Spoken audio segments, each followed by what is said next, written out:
22 janar 2026, jemi në ditën e Jupiterit.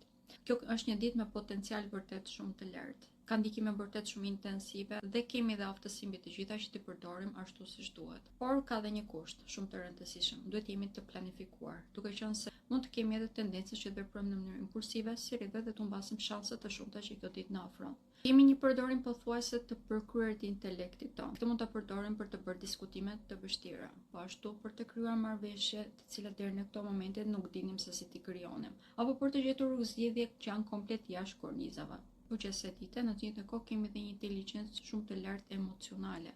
Kjo na ndihmon që të jemi më tepër empatik dhe të kuptojmë më mirë njëri tjetrin. Manipulimi në shoqëri gjatë asaj dite do të jetë i lartë, prandaj edhe nëse duam të përdorim këtë ditë në efikasitetin e saj të plot, do të këshilloja që të jemi të përqendruar vetëm tek qëllimi jon dhe të përqasemi gjithçkaja me gjaftësi. Për të gjithë ata që nuk më njohin, unë jam astrologja Denisa Shylia. Faleminderit dhe mos harroni të më ndiqni për të marrë informacione të tilla në lidhje me astrologjinë dhe me vjet.